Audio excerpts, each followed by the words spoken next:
My coaching business generated me 19.7x more income in 20 months just from me fixing my own sleep. I'm proof that it works, and bear with me, at the end of this video, I will show you the screenshot of my income and how it increased, okay? Now, I've literally got the data from my Whoop band and my Aura Ring now showing the difference in my sleep and specifically my REM sleep. Now, it's important to note that before this, I was waking up at 8 a.m. feeling awful, groggy, and tired. Right? When I would wake up, I would have so much brain fog and I couldn't think clearly. When I went through the day, I would have to read a sentence 5 times over before made sense in my brain. 1 hour task would take me 2.5 hours, and it was basic stuff. On the weekends, I would try and build my business, right? Because in the week, I simply had no time. Reason being is because in the morning, I had a 9 to 5, right? I worked in the NHS. I didn't have the time to do anything before because I'd wake up at 8 a.m. feeling groggy. I was already behind. I was always late for work. I would be 10 minutes late for work almost every single day, right? Because I'd roll out of bed. I was so slow to get up. I was so slow to think as well. I'd always forget things. So I always had to like go back and be like, oh, have I forgotten anything? Can't really think. And I remember I used to blend a shake, right? Like some oats and protein powder shake and berries and stuff because I never had time to eat breakfast. That's how much of a rush I was in every single day. And imagine trying to build your own business, trying to do all the outreach, trying to do all the delivery, trying to do the strategy and the thinking when you can't even think straight. Now, I was stuck in this reality for so long, and I actually was stuck under making 2K a month for 2 years, which was awful, right? Because basically my money was going down every single month. Like my bank account was literally going down. My rent was £500 a month, which is cheap, but I lived in this little, like, tiny little room in a house share, right? Literally the size of the toilet. And I remember on every single Sunday, I would think to myself on a walk, like, I would just get quite low, to be honest, and really think, is this it? Is like this my life? Like, why can I not build a business? Like, why can't I do this? And I honestly thought it was just me. I thought that I'm just not really built for this. Like I'm trying, but I'm not really getting anywhere. And I was trying, yes, for like where I was at the current time. But if we really assess like my actions, they were poor. Like my output was awful, right? I would honestly say I am 10 times more focused and 10 times more productive now because I fixed my sleep. Now, if we get to the root issue of this, right? I used to stop breathing 30 times an hour in my sleep. I've got something called obstructive sleep apnea. So that was causing me to get really broken sleep, and it was awful because I'd always wake up with like headaches and groggy, and it was a big cause of my brain fog. But aside from that, I also had other issues with my sleep because I used to be a gamer. I used to play games in bed. I always used to eat right before bed, and I used to be really hyper focused on my sleep. I used to have a Whoop band, right? And I would lay in bed for I think it was like took like 5-10 minutes for the Whoop to sync to your phone to the app to see your sleep score, right? And the deep sleep, the REM sleep, and the actual score. I would wait until that loaded before I actually got out of bed, right? So I'd already lose like 5 to 10 minutes of my day there and be straight on my phone. Now that's not great, and that was because I was just like because I'd slept poorly for so long. I was so hyper focused on trying to improve it, but nothing I did worked, right? Honestly, it would always take me over an hour to fall asleep, and my maximum amount of times waking in the middle of the night was seven. 7 times. And I also remember I always used to wake up and it would be like a roll of the dice where I'd be able to fall asleep again or not. It was very like hit or miss. But like, okay, if I stay in the dark and like get to the toilet quickly and come back really quickly and shut my eyes, hopefully I'll be able to fall asleep again. It was honestly really like stressing because otherwise I knew I'd be there for again 30 minutes, 45 minutes, an hour, just like lying unable to sleep. And it was torture, really. There's a reason sleep deprivation was used as torture in the medieval periods, right? Because it is awful. And I knew the less sleep I got, the worse I'd feel. And it'd just be like the cycle. And I'd literally tried everything, by the way. Um, Magnesium glycinate, right? L-theanine. I used Huberman's like sleep cocktail and apigenin, right? Inositol. all of those things that are supposed to promote better, deeper sleep. None of it works because I didn't fix the root issue of my poor sleep. I also chucked in ashwagandha because it was supposed to, improve testosterone and help you feel more relaxed, and valerian root extract because that had been used. I'd seen that as well. I'd done my research. I tried everything. And it might have worked for a few nights, a little bit, but barely noticeable. And then I was back to square one, back to laying in bed for over an hour, unable to sleep, back to waking up in the middle of the night, back to just checking my sleep scores. Okay, have I improved? No. And I might have got like from 34 minutes of REM sleep, I might have gone to like 52, but I'm still like not cracking that hour and a half, 2 hours of REM sleep, or that hour and a half of deep sleep. And it showed because I'd actually get enough sleep overall. Like my total sleep duration was 7 to 8 hours every single night, but that was not translating to how I felt simply because I was not getting enough restorative sleep. Because getting enough sleep is one thing, getting enough restorative sleep is another thing. Because that's what's actually going to help you to think clearly, be productive.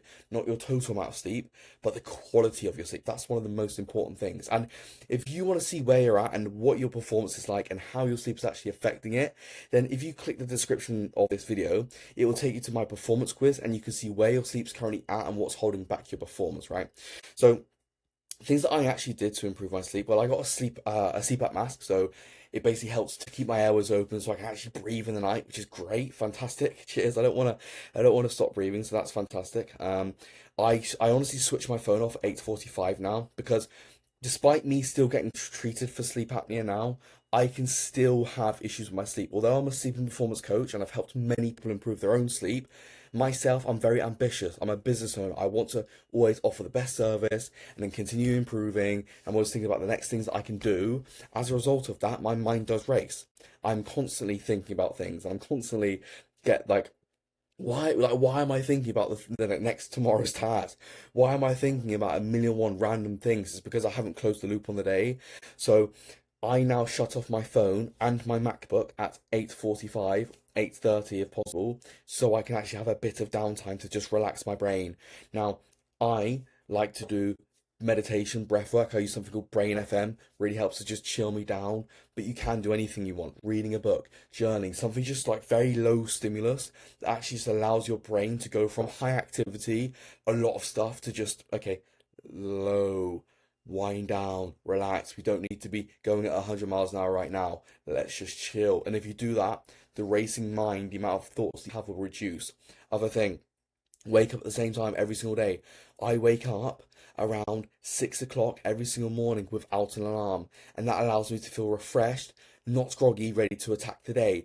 If I was to set an alarm, one, I'd feel groggy. Two, I'd probably want to snooze it. So no, I don't do that. I just wake up at the same time every single day, including weekends. And because my body clock's set to that, I don't need to set an alarm. I just wake up naturally. If you want to get up early, stop snoozing your damn alarm, right? Because you will just feel so much worse when you actually wake up, right?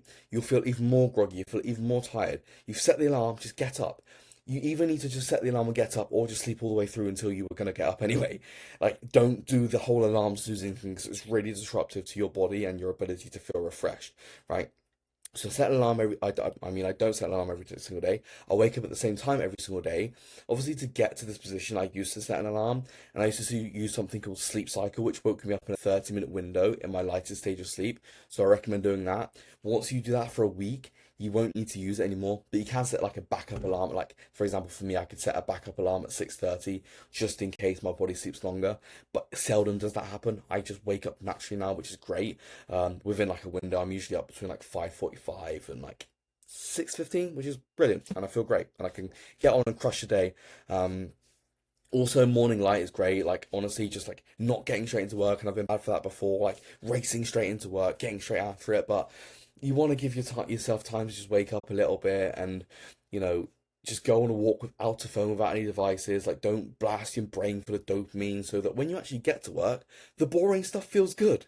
The boring stuff feels fun. If you get up and you're straight on like Instagram Reels, LinkedIn, this, that, and the other, YouTube, then guess what? Everything else after that point is going to be less exciting. So you're going to feel like, okay, my outreach is less fun. My admin tasks are less fun. Of course, they're going to be less fun because you've just had this massive hit of dopamine. So try and avoid that. Like, try and just, even if you don't go for a walk, you don't have to, but it's great for light to um essentially set your circadian rhythm and wake you up and suppress melatonin and basically make you feel more alert. So going for a morning walk or some exercise is great for those purposes, but anything that's just a bit more of a relaxed start, right? Give yourself 10, 15 minutes and you can crack on, to be honest. Room needs to be pitch black and cool, right? Your environment is key. I use earplugs, I use blackout blinds, which are right behind me now, and I use um, yeah, they're the main things, and I just keep my room nice and cool. So I don't use a huge duvet. I basically use the sheet only. I usually have a fan on most nights because you need a cool room and a dark room to help your body to actually release melatonin, which is your sleepiness hormone that you need to fall asleep. And if you're getting disrupted in the middle of the night because of noises, then guess what? Your sleep cycles are constantly going to be disrupted.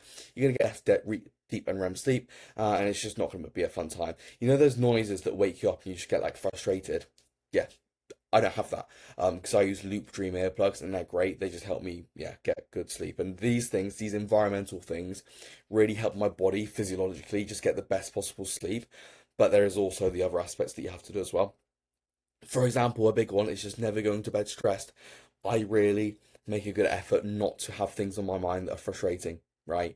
Not to be worked up about something because otherwise I will be lying there for over 30 minutes, over an hour, just thinking about the thing again. It comes back to the whole like mental stimulation thing, but this is worse because if you're frustrated or angry or something like that, you're not sleeping because sleep happens when you're relaxed, and obviously being frustrated is the opposite of that. So yeah, just make sure that you are relaxed and in just dealing with any of the annoyance or the frustrations before you go to bed. Never go to bed angry, right? Never go to bed frustrated. Even if you delay sleep time by like half an hour or an hour just to journal or go for a walk or blow off some steam, do some stretching, do some meditation, that's going to be so much more beneficial. Otherwise, you will just be sending a signal to your body that we can't sleep because we need to sort the situation out. Go and sort it, then come back to the bed, right? Basically boring shit that everybody knows. But it's the most effective stuff because this shit, magnesium glycinate, right? These sleep cocktails don't flipping work. They don't, right? They just don't fix the root issue. And everyone's like, oh, magnesium glycinate, let's add that and it's gonna magically improve my sleep score to 99. No, it's not. Because realistically, the biggest benefits you're going to get from your sleep are just removing the things that are making it worse rather than adding things on top. You need to stabilize your sleep first, not optimize it. Don't get me wrong, you can add in supplements, but like again, like what are you adding them in for? If your cortisol's high, okay, ashwagandha. If your mind's racing, then L-theanine, right? If you've got a magnesium deficiency, then take magnesium. But like take the thing that's actually going to improve your root problem. Don't just take all of them for no reason because they're going to add up to a boatload of money that you don't need to be spending. So actually just use the things that improve it. So yeah, this was my first ever night on Whoop, which was September the 9th on 2023. And as you can see, I got an hour and 10 of deep sleep and I got 34 minutes of REM sleep. Awful. And I felt that. I felt absolutely cooked. I couldn't think clearly. Now I get this is my first night on Aura. I just got on Aura like 2 years ago. So again, you can see I'm in bed for 8 hours 48 minutes here, right? And I'm only getting 6 hours 28 minutes of sleep, and I'm just getting really poor sleep quality, and I'm awake for 2 hours 20 minutes, which is horrendous. Whereas I got a 90 sleep score here, right?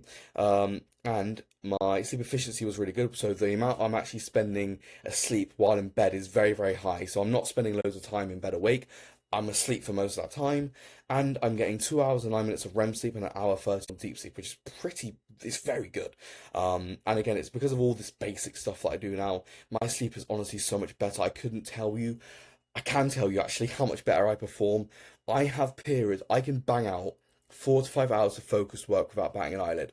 I don't get tired. I don't get groggy. I'm clear. I know what to do. I execute to such a high level, and that is why, not to toot my own horn, but I've been very successful in what I've been doing because I've just been able to dedicate my full focus to it. And like whatever you want to do, you can maximize that by just improving your sleep.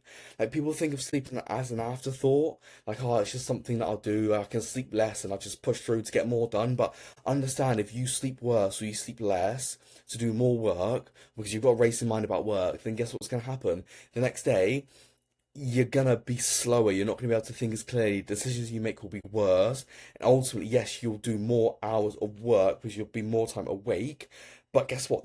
Like the actual output that you have will be at least like half at the best, if not like 30% of what you could be doing if you were at 100%. And your sleep is going to be the difference that allows you to perform closer to that level, okay, at your best.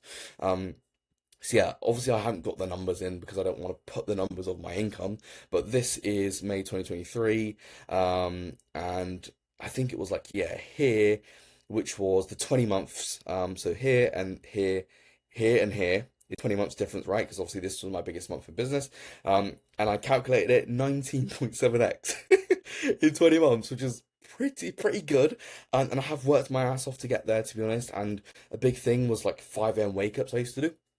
But I set that so I woke up at 5 a.m. and then I felt like not the best for a week, and then I started naturally waking up 5, and then like getting sleepy at like 8:30, and then actually falling asleep pretty much straight away at 9:15, which made it really sustainable. If you try and do 5 a.m. wake ups, but you can't do it and you get less sleep duration, don't do it. Only do it if you can wake up at 5 and feel refreshed. Otherwise, there's no point.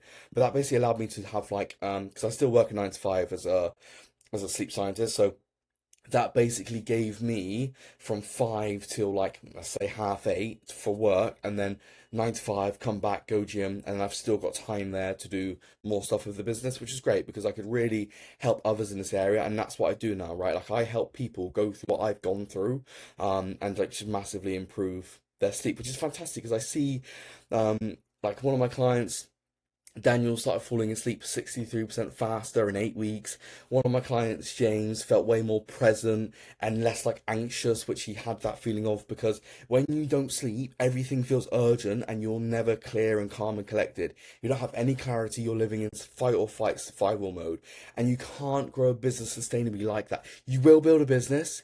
You will grow, you will be able to get stuff done, but you will not be at your best, and you will not be able to do that sustainably, and you'll keep having cycles of crash and tired and lose output, and oh, I'm just so like all over the place and scatterbrained if you do not get your sleep under control. Okay, so it is the integral foundation of your performance to allow you to be at your best.